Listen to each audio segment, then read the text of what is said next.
I pledge allegiance to the flag of the United States of America and to the republic for which it stands, one nation, under God, indivisible, with liberty and justice for all.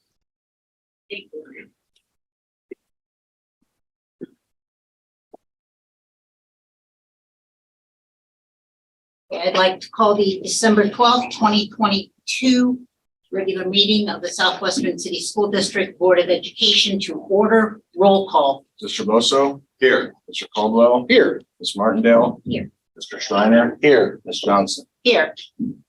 We need a motion now to adopt tonight's agenda. I'll move that. Shriner? Thank you. We need a second. Sure. Are there any additions to the agenda? Seeing none, roll call. Mr. Shriner? Yes. Mr. Caldwell? Yes. Mr. Bosso? Yes. Ms. Martindale? Yes. Ms. Johnson? Yes. Next, we need approval of the minutes from November 21st. So moved. Thank you, Mr. Caldwell. We need a second on that. I'll second. Thank you, Mrs. Martindale. Are there any corrections to those minutes? Seeing none, roll call. Mr. Caldwell? Yes. Ms. Martindale? Yes. Mr. Bosso? Yes. Mr. Shriner? Yes. Ms. Johnson? Yes. And now.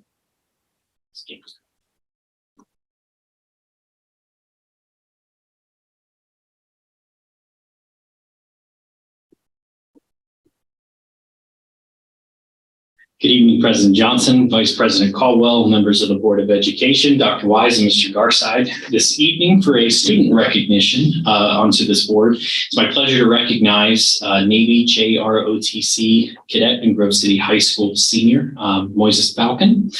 Falcon was recently named the recipient of the NJROTC Meritorious Achievement Ribbon. Cadet Falcon earned the award through a heroic act this past August when he put his training to use to assist an employee in a local convenience store he was shopping at who needed life-saving CPR after being found unresponsive. He took charge of the situation and stayed by the employee's side once their breathing resumed until the paramedics arrived, relaying vital information to paramedics in the process so they were prepared upon arrival. This is the highest award a cadet can receive. It is awarded by the Area 3 NJROTC manager. The NJROTC Meritorious Award is awarded to a cadet who distinguishes him or herself by outstanding meritorious achievement. At this time, I'd like to welcome Cadet Falcon up along with his NJROTC instructor to publicly thank him on your behalf up front here. So.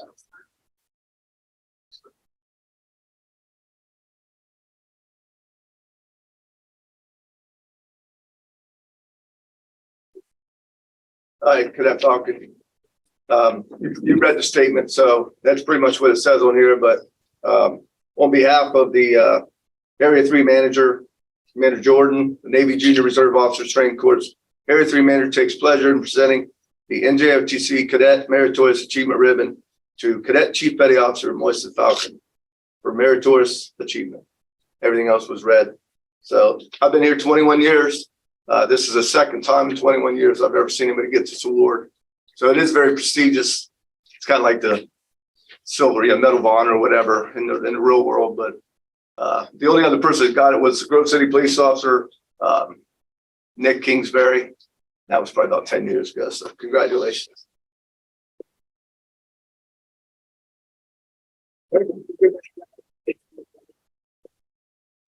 If we can say a probably organized for a photo real quick, and President Johnson has a commendation to present as well. On behalf of the Board of Education, thank you. Congratulations. That's proud.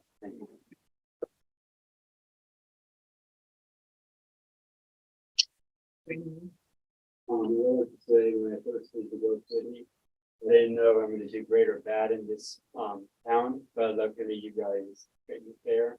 And I would like to thank the Grove City Police and Explorers for teaching me of CPR over the summer. Without them, I will be another bystander standing behind the counter, not doing nothing. Great.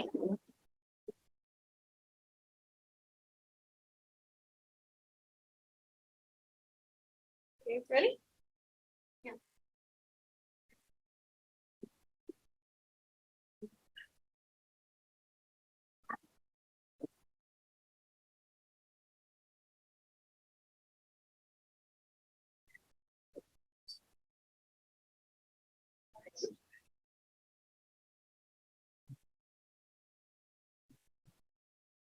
Again,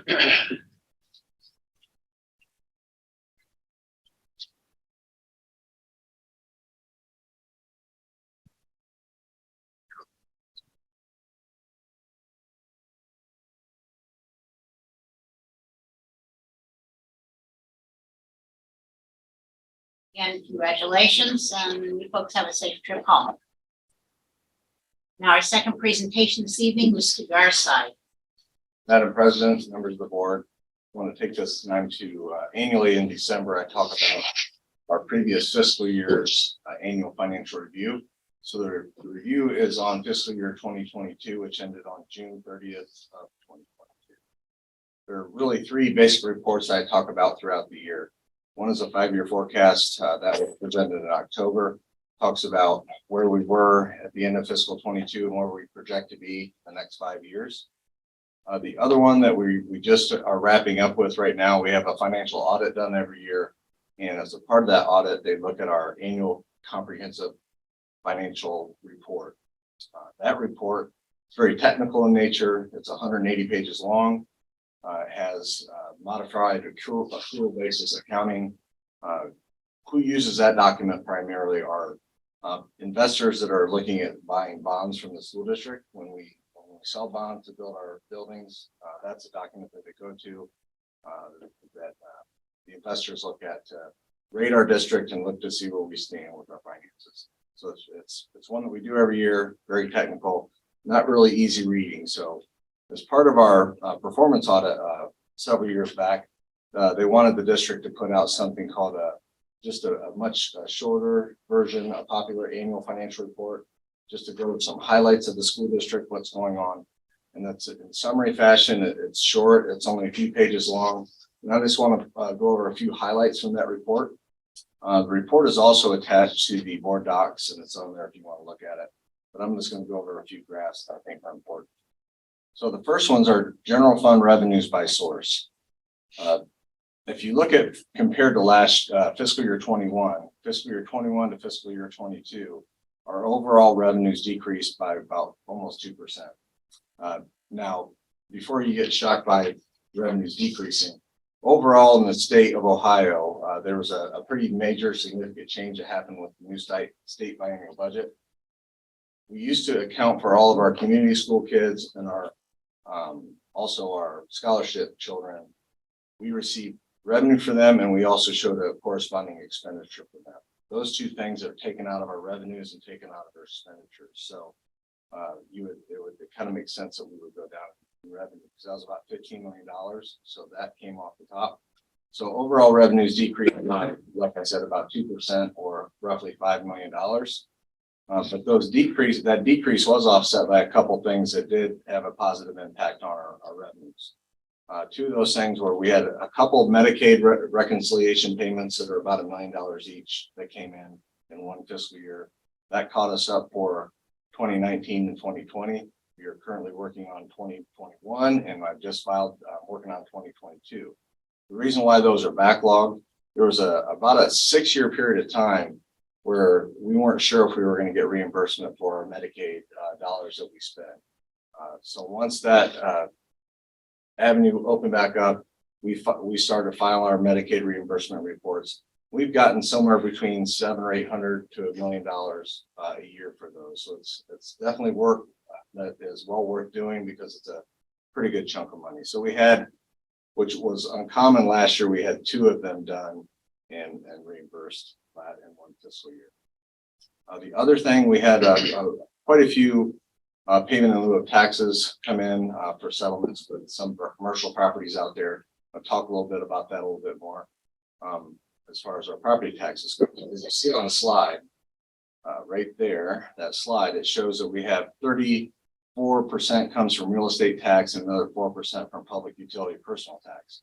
So those two revenue sources make up about 38% of our overall revenues for the general fund. From that, I want to break that down a little bit more. Everybody thinks that the homeowners pay the majority of the taxes, and they do. 55% of our property taxes come from residential and agricultural property tax base.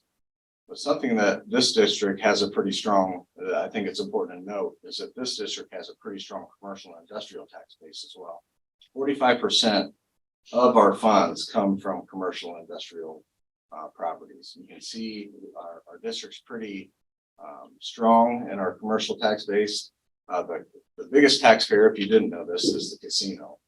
They pay about $3 million annually in property taxes, so they pay a pretty big chunk. And as you look around, we have a lot of pretty good businesses in our school district. So where we would differentiate ourselves from some other school districts, like maybe in Arlington or Bexley, those kind of school districts really heavy on the residential because there's no property that's commercial or industrial tax. So when we pass a levy in Southwestern, our commercial property owners are partnering with us to help fund our schools. So that's important, important to know. Any questions about that on the property tax part of that? I always think that's interesting to point out to people. Okay, next we'll talk about expenditures. So on the expenditure side, we also we actually went up a little bit from 21 to 22. We did decrease that $15 million in community school payments, but with salaries and benefits increasing, also other items, and we did a lot with our COVID dollars. We did a lot with what we were doing in our schools for providing Chromebooks, a lot of expenditures on those things. So our expenditures went up roughly about 1.5%. Where on a typical year, our expenditures would go up about 4 to 5%. So that was cut back a little bit. I do want to point out, you see that little box down there to the left.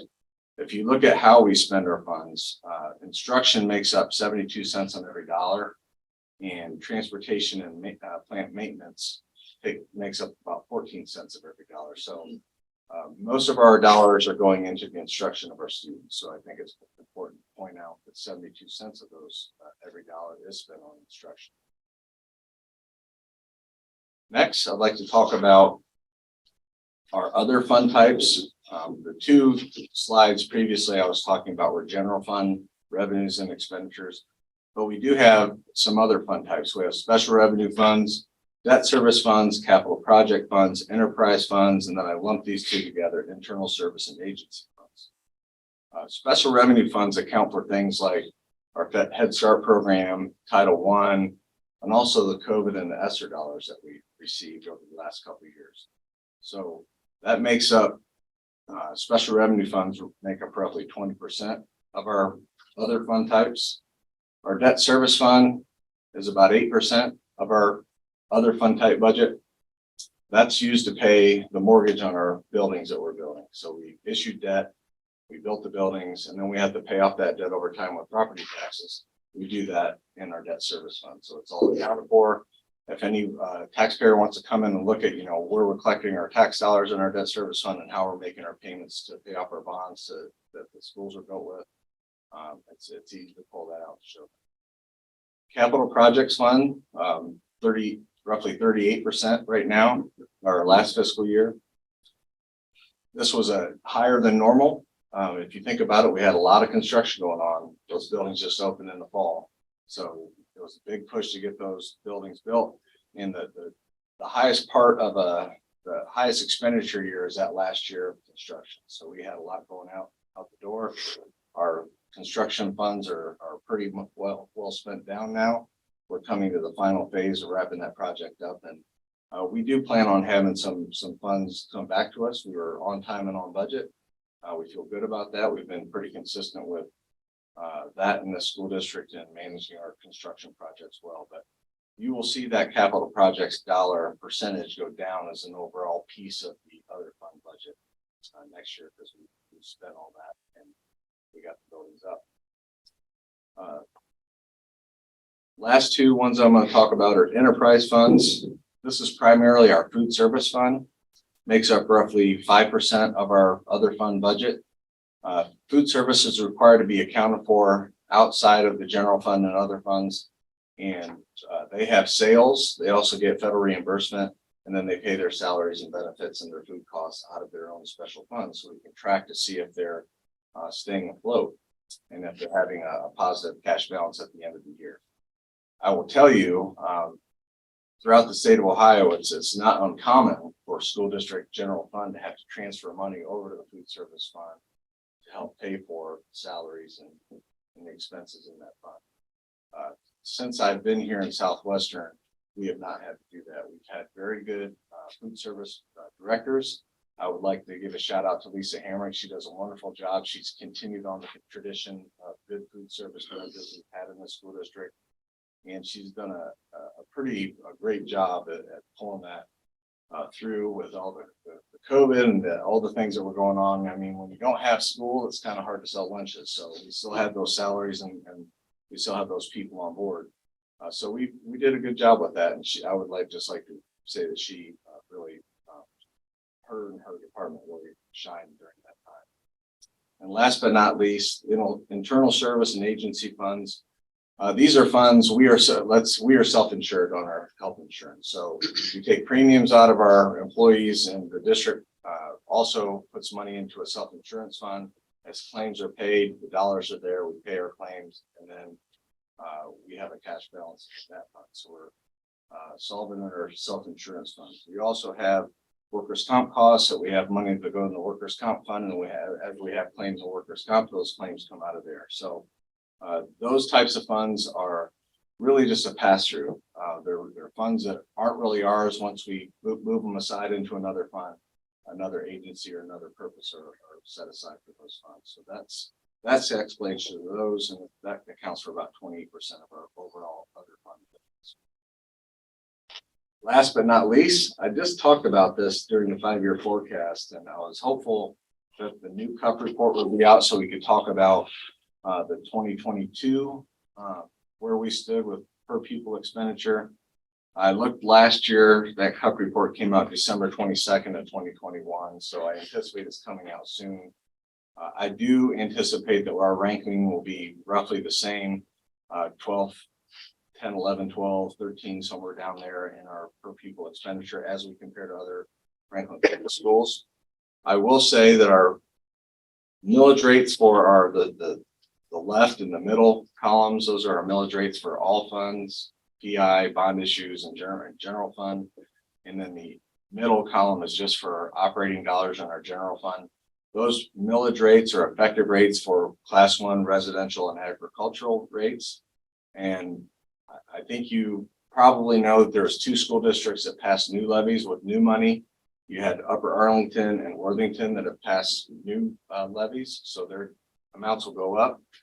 Unfortunately, it won't change our ranking because they're above us anyway, but they will be going up, Worthington and Upper Arlington. One other school district in Franklin County passed a levy, that was New Albany, but that was a replacement levy for PI, so that really wasn't new money. It was just asking to be funded for the dollars that they were getting previously. So I always think it's a good slide to put up, especially when I'm giving a short financial report to our community. It's a quick read. They can look at that and they can see this information, which I think is important to know when you're living in a school district, how you rank with other schools in your county. So always put that on there. And if you don't have any questions, I'd be happy to entertain any questions at this time. Yeah. Okay, so thank you very much for the report. Thank you very much for listening to the report. And we will have this posted on our webpage. It'll be out there. I think there's 4 or 5 other previous annual financial reviews on the webpage. So this one will get posted tomorrow. And hopefully, if you're out there listening in the community, please go out there and take a look at it. It's a quick read and it's got a lot of good information. So thank you. Thank you. Moving on now to board reports. Are there any? Seeing none. We have no public participation this evening, so we'll go to Mr. Anthony Caldwell for our legislative liaison report. Thank you, President Johnson. I'll be brief tonight. A couple of quick things. There's been new leadership selected for the 135th General Assembly, which will start in January. The new Speaker of the House is Derek Marin, and Allison Russo of Upper Arlington will remember to remain as the minority leader. I'll have a full breakdown of the leadership teams in both the House and the Senate that I'll send to Mr. Garside for the minutes.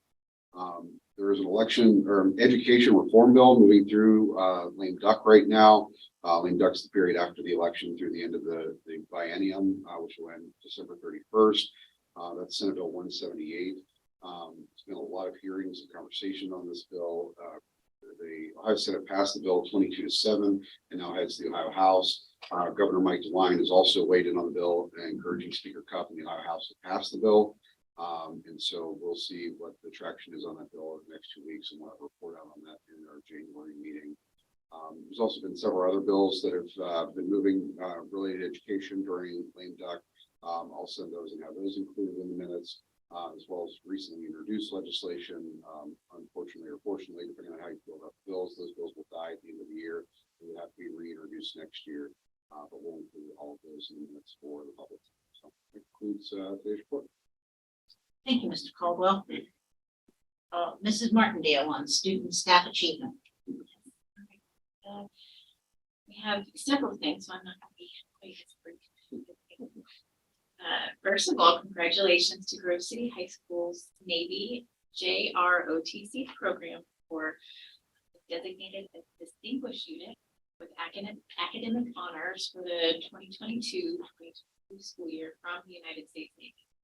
A highly regarded distinction is awarded annually to schools whose NJROTC program ranks in the top 30% of programs. Through this recognition, the Grove City High School program is authorized to nominate 3 eligible cadets to the U.S. Naval Academy, 3 to the U.S. Military Academy, and 3 to the U.S. Air Force Academy. This award is the highest unit award that can be given to an NJROTC. Very exciting. In recent weeks, the Central Crossing High School NJROTC has been hard at work fundraising for their December Wreaths Across America event. Each December on National Wreaths Across America Day, the national nonprofit works to embody its mission to remember, honor, and teach by coordinating wreath-laying ceremonies at Arlington National Cemetery, as well as more than 3,400 additional locations in all 50 U.S. states, and at sea and abroad. Which Central Crossing NJROTC cadets will be coordinating one of these 3,400 sites. In total, Comet cadets have raised nearly $8,000 for this service project that will culminate on Saturday, December 17th at noon with the laying of wreaths on Concord Cemetery, New York City. We had Cadet Falcon here a little bit earlier today, so we are going to congratulate him again. The Grove City High School NJROTC cadet who has received the merit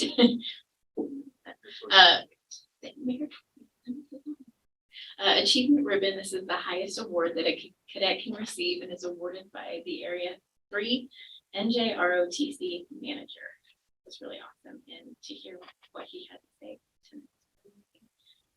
On Saturday, December 3rd, all of our adult learners in the Southwestern Career Academy's Adult Training Hub passed their skills and written tests to become STNA certified.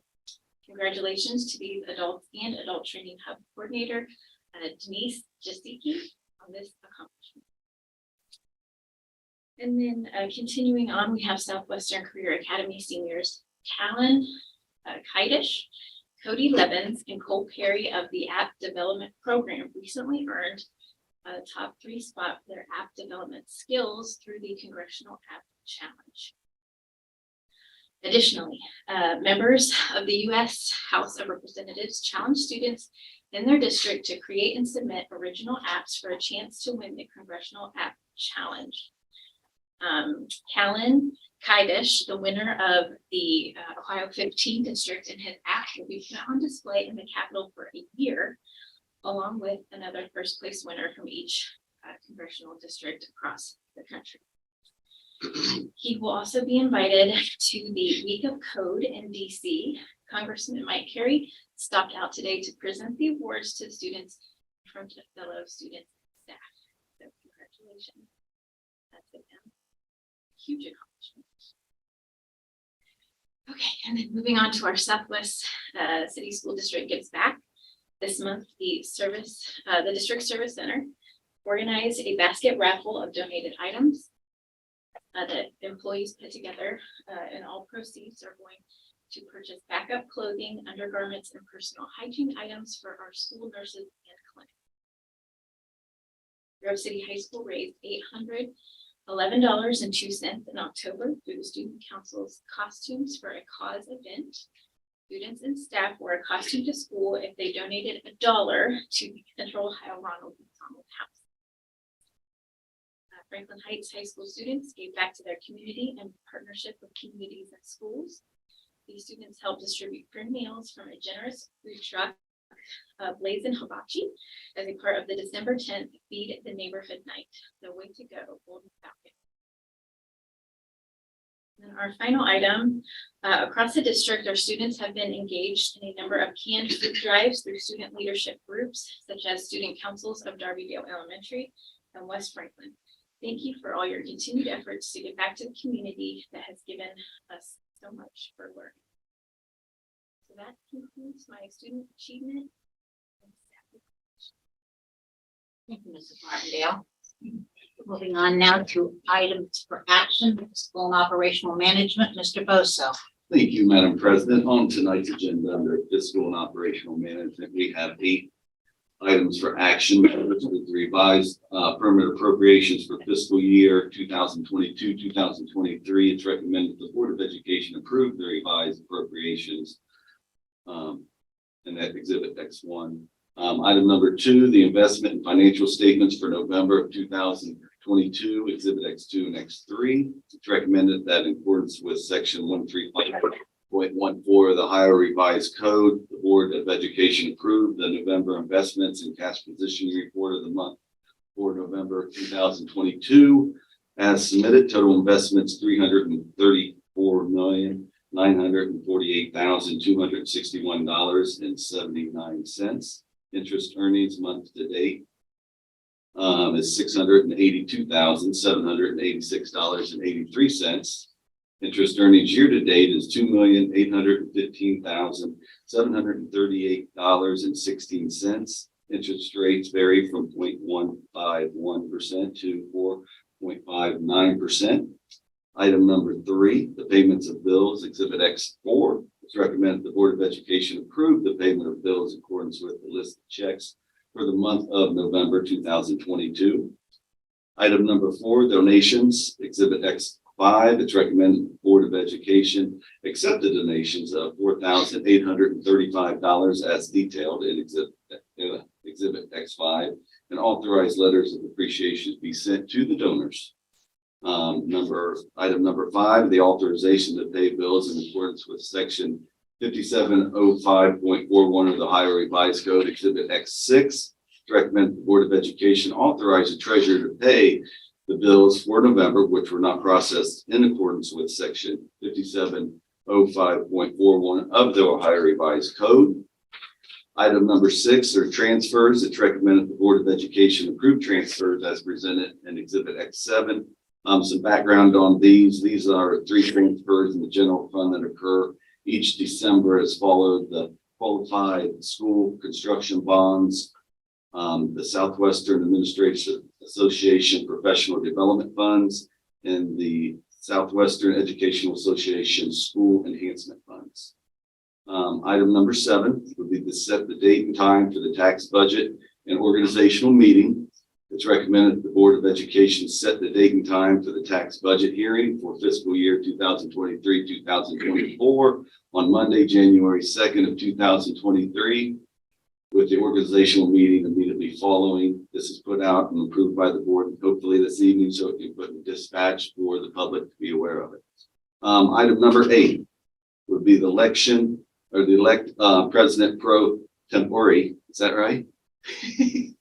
For the organizational meeting. It is recommended the Board of Education appoint Kathy Johnson as president pro tempore for the organizational meeting to be held on that Monday, January 2nd of 2023. The president pro tempore will lead the organizational meeting until the Board of Education elects our new president. After reviewing these items, Madam President, I move them all for passage. Thank you. We need a second. Second, Shriner. You, any questions? Seeing none, roll call. Mr. Bosso. Yes. Mr. Shriner. Yes. Mr. Caldwell. Yes. Ms. Martindale. Yes. Ms. Johnson. Yes. And moving now to policy, Mr. Caldwell. Thank you, President Johnson. The agenda tonight, we have two items for action. This is the second final reading of new policies. Most of these are to update our board policies to comply with recent changes in law, federal and state law. Under item action number one, it is recommended the Board of Education approve the second and final reading of PO 2280 preschool program, PO 6700 Fair Labor Standards Act, and PO 7440.03, the small unmanned aircraft systems.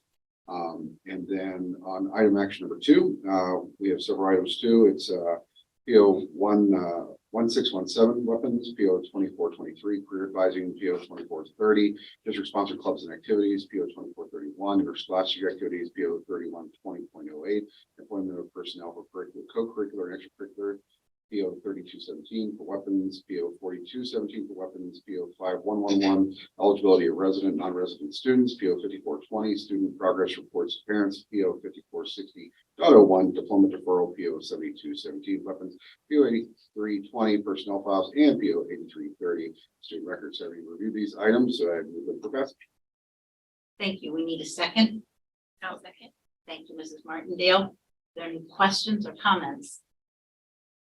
Seeing none, roll call. Mr. Caldwell. Yes. Ms. Martindale. Yes.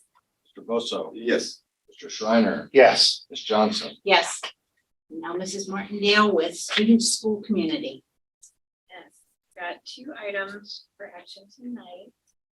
Jonathan, and the first one is gonna be Central Crossing High School Winter Guard wants to travel to Knoxville, Tennessee. They will miss 0 days of school and all trip expenses are going to be paid by the band boosters. The second item for action is the reappointment of Mr. Andrew Burge, who is West Public Library Board of Trustees for a term to begin January 1st, 2023, ending on December 31st, 2029. Don't have any of these items. I recommend passage and vote to do so at this time. Great. We need a second for that. I'll second that. Mr. Bosso, any comments, questions? Seeing none, roll call. Ms. Martindale. Yes. Mr. Bosso. Yes. Mr. Caldwell. Yes. Mr. Shriner. Yes. Ms. Johnson. Yes. Moving now to personnel with Mr. Shriner. Thank you, President Johnson. On the board agenda for this evening are 6 personnel items involving 148 persons. This includes 6 certificated resignations, 5 certificated changes in employment status, 111 certificated employments, 5 classified resignations, 5 classified changes in employment status, and 16 classified employments. After reviewing these items for action, I move them for passage at this time. Thank you. We need a second for that. Second. Mr. Caldwell, any questions or comments? Seeing none, roll call. Mr. Shriner. Yes. Mr. Caldwell. Yes. Mr. Bosso. Yes. Ms. Martindale. Yes. Ms. Johnson. Yes. We have no public participation this evening, so the next would be any items for discussion by the board. Seeing none, I will entertain a motion to adjourn. So moved. Thank you, Mr. Caldwell. We need a second. I'll second. Thank you, Mrs. Martindale. Roll call. Mr. Caldwell. Yes. Ms. Martindale. Yes. Mr. Bosso. Yes. Mr. Shriner. Yes. Ms. Johnson. Yes. Thank you all for joining us this evening. Safe trip home.